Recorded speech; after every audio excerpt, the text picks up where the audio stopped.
미치광이 윤석열의 쿠데타가 실패했습니다. 왜 실패했을까? 여러 가지 이유가 있겠습니다만 그 중에서는 이 점괘를 잘못 짚은 점쟁이, 그러니까 점쟁이가 실을 잘못 짚은 것이다. 이렇게 이야기하는 사람도 있습니다. 김건희는 지금 이제 점쟁이를 바꿔야 할 것 같습니다. 실패한 쿠데타가 실패한 날짜를 짚어준 점쟁이는 바꿔야 되겠죠. 굉장히 치밀하고 오랫동안 준비를 해온 쿠데타인데 그 점쟁이가 실을 잘못 짚어주면서 쿠데타가 망한 거잖아요. 김건희 입장에서 보면 아쉽겠죠. 그러면 이제 점쟁이를 바꿔야 합니다. 명태균에게 물어봤더라면 정확한 실을 알려줬을 텐데 명태균이가 지금 구금된 상태이기 때문에 태균이한테는 못 물어보고 다른 점쟁이한테 물어봤더니 이 점쟁이가 여의도의 사정을 전혀 모르는 점쟁이였다. 여의도 물정을 모르는 점쟁이한테 물어보니까 12월 3일을 잡아준 겁니다. 그러니까 잘못 잡아주니까 애군이 낀 거죠. 12월 3일 이것을 12월 3일 10시 30분 이것을 한자로 쓰면 12 뭐 이래서 왕자가 되고 또 10시 30분 뭐 이러면 또 왕자가 되고 이런다고 그럽니다. 그래서 모든 것이 이런 식으로 이야기가 될 정도로 지금 이 정권은 조롱을 당하고 있다. 여의도 물정을 잘 아는 점쟁이였으면 12월 3일을 잡았겠습니까? 12월 4일 날 국회 본회의 있으니까 국회의원들 지방 안 내려가고 전부 다 서울에 있잖아요. 그런데 12월 3일을 잡아준 것은 점쟁이가 참으로 훌륭한 점쟁이고 김건희 입장에서 보면 아주 못된 점쟁이고 그렇습니다. 이 점쟁이가 이 무당이 국가와 국민을 위해서 잘못 짚어준 건 아닐까? 이런 생각도 하게 되는데 점쟁이한테 아마 복채를 안 주고 김건희가 저 점괘를 물어보니까 엿먹어라 그러고 국회의원들이 다 서울에 있는 그날 저녁으로 잡아준 게 아닐까? 김건희는 돈을 너무 좋아해. 그래서 태균이한테 그래도 500만 원씩 여러 번 줬다고 그랬지. 하여튼 그러다 보니까 이런 사태가 일어났다. 이 점쟁이 덕분에 쿠데타는 막았지만 건희 입장에서 보면 진짜 완전히 망한 거잖아요.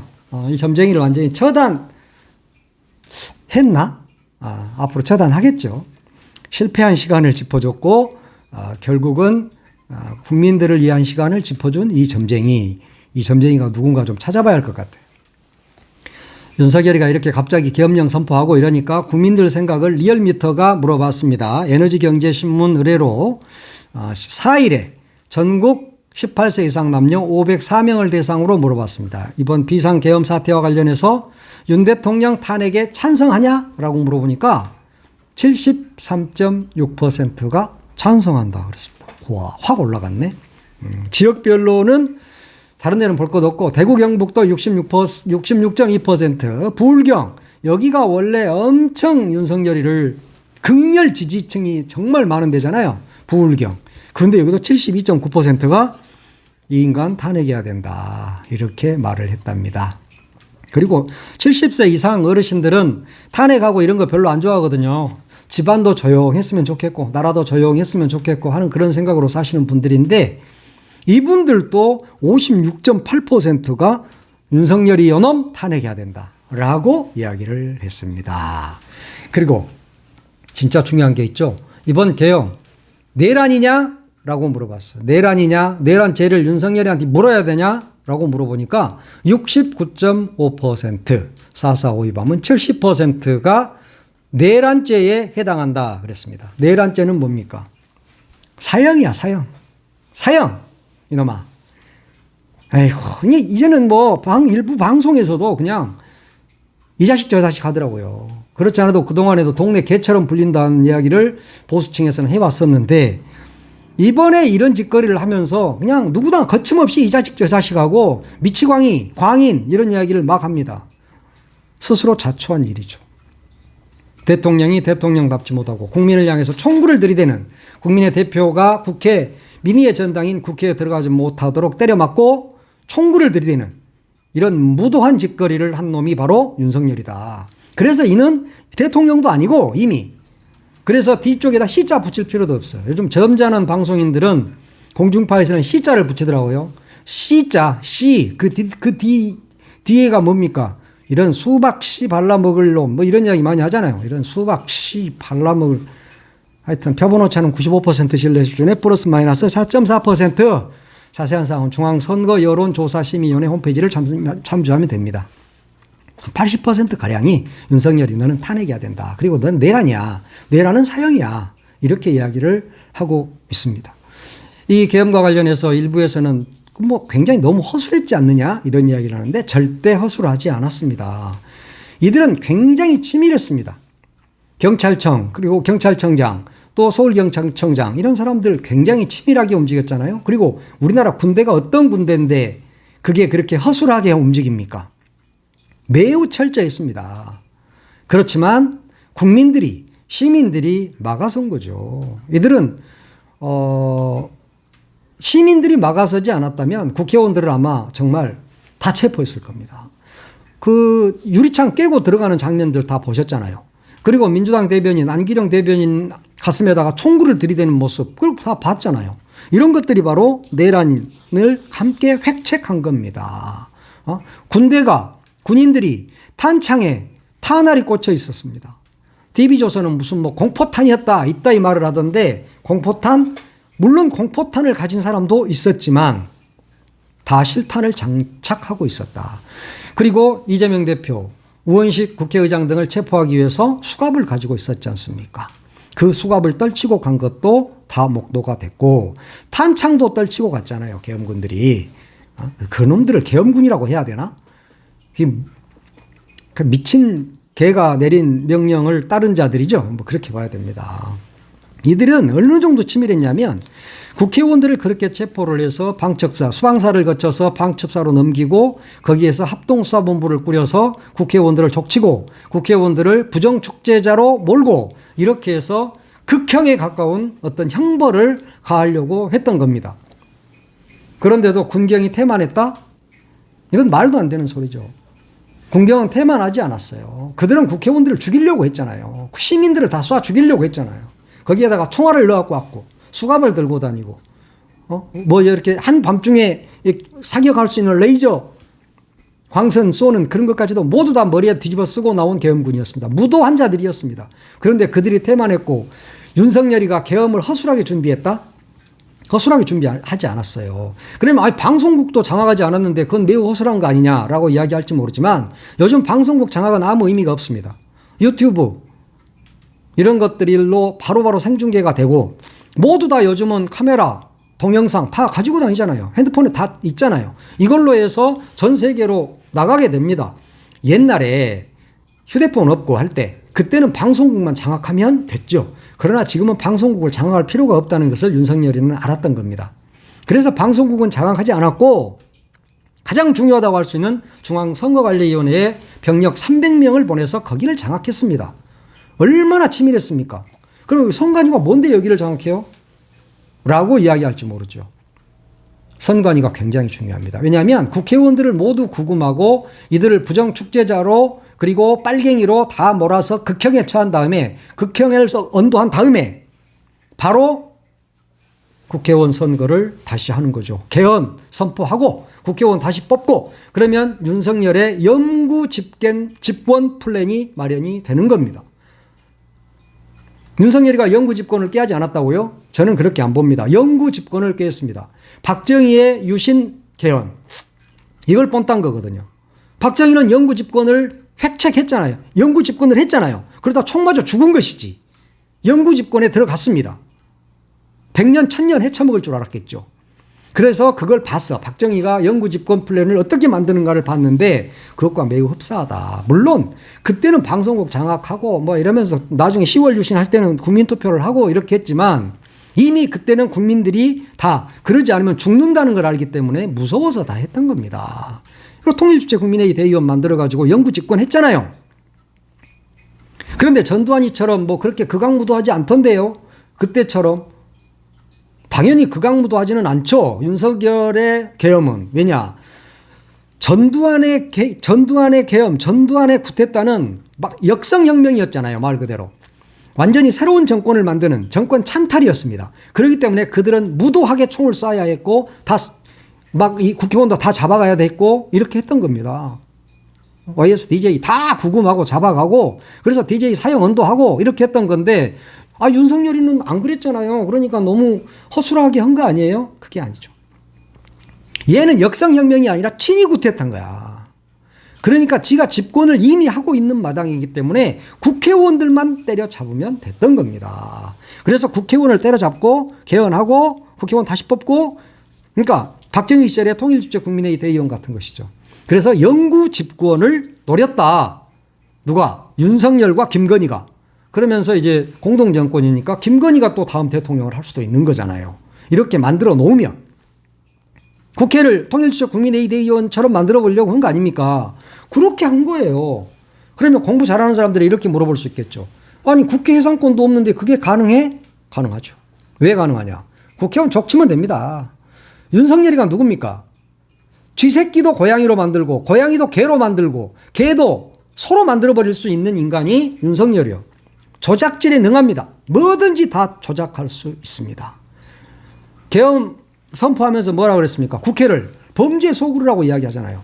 그러면 범죄 소굴이라고 이야기한 것은 뭡니까? 국회가 범죄자들로 가득 차 있다. 그러니까 이들을 싹 가다 잡아야 된다. 가둬야 된다. 그리고 다 사형시켜야 된다.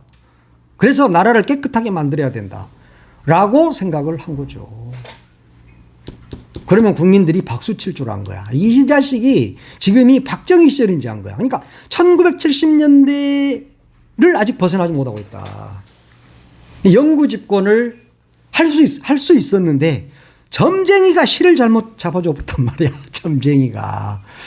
이야, 이 점쟁이 바꿔라잉. 점쟁이 바꿔. 그렇게 점쟁이가 그렇게 자꾸 틀리면 안 되지. 아마 점쟁이는 이미 사형당했을지도 몰라. 하여튼 쿠데타가 끝났냐? 안 끝났습니다. 2차 쿠데타 또 있을 것이고 실패하면 또 3차 쿠데타가 끊임없이 일어나서 윤석열은 영구 집권을 꿈꿀 것입니다. 그리고 이재명 대표, 조국 대표를 비롯한 야당 지도자들을 모두 다 구금하거나 사형하겠죠. 네. 그럴 수 있는 인간입니다. 이번 계엄령 선포하면서 우방이라고 뭐 동맹국이라고 혈맹국이라고 이야기하는 미국에도 이야기하지 않았잖아요. 무슨 짓을 하려고 그랬겠습니까? 미국에 이야기하면 이재명이 손대면 너 죽는다 라고 할 것이 뻔하잖아요. 그렇죠? 전두환이 때 그랬던 것처럼. 그래서 이 자식은 미국에도 알려주지 않은 거야. 전광석화처럼 처리해버리려고 했던 것이죠. 박정희도 그러잖아요. 사형언도 하고 24시간 안에 다 죽여버렸잖아. 무서운 놈입니다. 그런데 계엄이 허술했다? 그리고 계엄군들이 태만했다? 누가 그러대? 사보타지 했다고? 까고 자빠졌네. 야, 총 들고 있는 놈들이요. 근데 그 놈들이 태만하겠어요? 태만한 게 아닙니다. 그런데 자꾸 태만했다 어쨌다 그렇게 말하는 정치평론가라고 나와서 주둥아리 아가리 놀리고 있는 자들 다 그건 윤석열이 편이야. 어? 윤석열의 영구 집권이 그렇게 좋습니까? 그 다음 대통령 김건희인데 다음 대통령 김건희라니까. 왜? 통일주체 국민회의 대의원처럼 만들어버리는데 개헌하는데 간접투표로 가는데 안 그럴 것 같아요? 국민이 어쩐다고요? 국민 한 5천 명 쏴 죽여버리면 되는 거잖아. 그들은 그렇게 생각하는 겁니다. 5천 명이 아니지. 몇만 명 정도 쓸어버려도 된다고 생각하는 작자들이야. 무서운 자들입니다. 그 이야기는 쌀데없이 너무 길었다. 하여튼 어찌됐거나 아니 왜 계엄령 선포했냐라고 어제 한동훈, 추경호, 한덕수 등등 이 인간들이 성렬이를 만났는 모양이야. 근데 거기에서 그랬다는데 아니 나는 민주주의 더불어민주당의 폭거를 알리기 위한 것이지 내가 잘못한 것이 없다. 이렇게 이야기를 했답니다. 예? 미친 거죠 완전히. 그러니까 미치광이라는 소리를 듣는 겁니다. 심지어 정신착란 증세를 일으켜서 계엄을 선포했다. 이런 말도 있어요. 물론 마누라가 어쩌고 저쩌고 마누라 특검 덮고 어쩌고 저쩌고 이런 이야기 하던데 그것도 그거지만 정신착란을 일으켰다. 이렇게 말하는 사람이 많습니다. 그러니까 어제 국민의힘 의원총회 열렸잖아요. 거기서 친윤계 의원들이 뭐라 그랬습니까? 윤 대통령이 고독했다. 고독했답니다. 야, 중년 남성의 갱년기냐?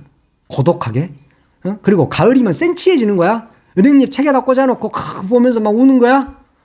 대통령이 그 나이에 고독했다고? 얘라, 밑단 같은 놈이 국회의원이라는 게 내가 진짜 우리 집 강아지를 내가 국회의원을 시키는 게 더 낫지 않겠냐? 너 같은 것들이 국회의원이라고 앉아가지고 대통령이 매우 고독해 하신다. 그때 우리가 말벗이라도 해줬어야 되는데 안 해줬다. 그 말은 무슨 말입니까? 지금 정신이 이상한 사람이라는 이야기를 친윤계 인사가 지금 하고 있는 겁니다.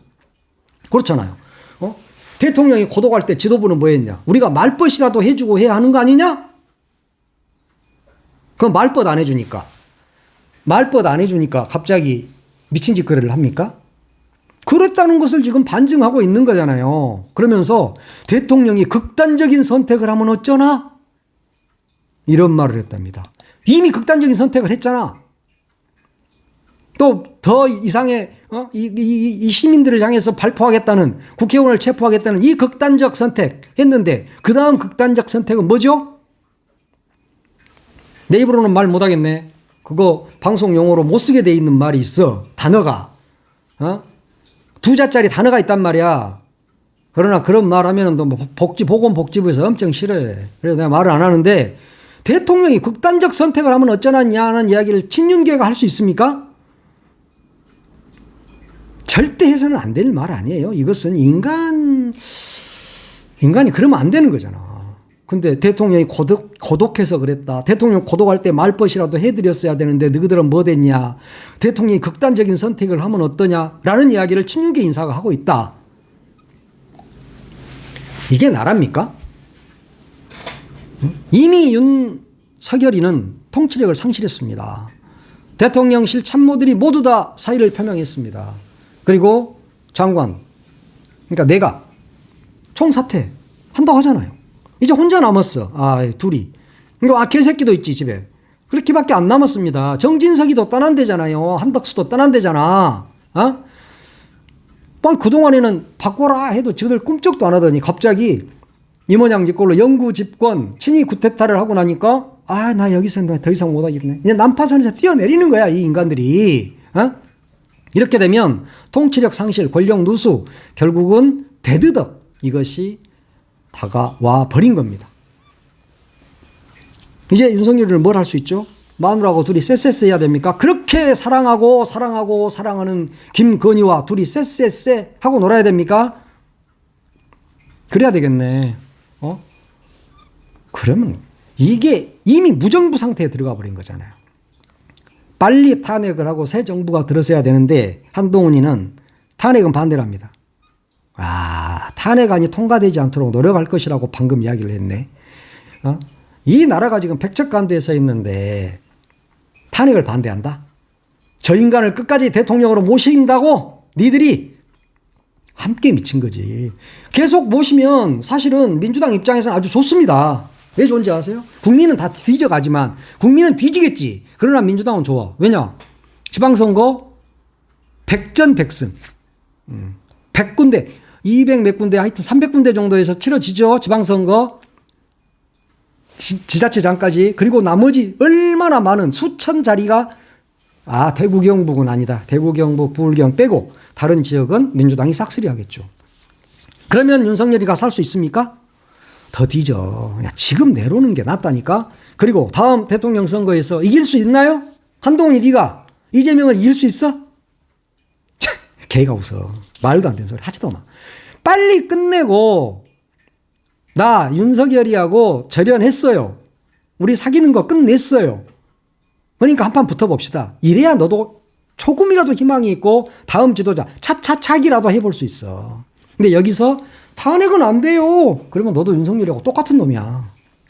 너 바보짓을 하고 있는 거야. 아무리 아기 때부터 윤석열이한테 두드러 맞고 가스라이팅 된 놈이라고 지금 여기서 탄핵은 안 돼요라는 말이 나옵니까? 그래서 너도 이상한 놈이라는 거야. 내가 자꾸 지금 다들 막 말을 좀 놓고 거칠게 하니까 누가 그러대 뭐 세상에 울분이 많은가 봐요. 그런데 울분이 많은 게 아니고 내가 이런 작자들을 보면 화가 나서 그래. 나 평소에 조용조용해요. 근데 여기 이런 것들을 보고 화를 낼 줄 모르면 안 되는 거 아닙니까? 그렇잖아요. 그러니까 조선일보 양상훈 대기자가 오늘 아침에 칼럼을 하나 쓰셨더라고. 제목이 정말 이 정도까지인 줄은 몰랐다 그랬습니다. 이야, 정말 몰랐을까? 양상훈 대기자님, 양상훈 기자, 진짜 몰랐어? 알았잖아. 알았지만 네 조선일보 근무하니까 윤석열 최고 하고 막 박수치고 막 천세 천천세 만세 만만세 불렀던 거잖아. 근데 이제 와서 이 정도까지인 줄은 몰랐다, 이런 칼럼을 썼더라고. 근데 칼럼 내용은 아주 적절하고 잘 썼어요. 역시 조선일보 기자들 기사 잘 씁니다. 칼럼니스트들 진짜 어마어마하죠. 동아일보, 중앙일보 뭐 대단한 기자들입니다. 자, 잠깐 살펴보겠습니다. 윤석열 대통령은 취임 이후 지금까지 많은 폭탄을 던져왔다. 윤 대통령이 남의 말을 듣지 않고 자기 마음 내키는 대로 하는 사람이란 이야기는 대통령 되기 전부터 수없이 들었지만 정말 이 정도로 비정상적일 줄은 몰랐다. 지난 여름 민주당 의원들이 계엄령 선포 주장을 했을 때 괴담이라고 비판했는데 괴담이 아닌 것으로 됐다. 그 의원들에게 사과한다. 그랬습니다. 사설에서도 김민석이 옳았다, 이런 사설을 쓴 적이 있습니다.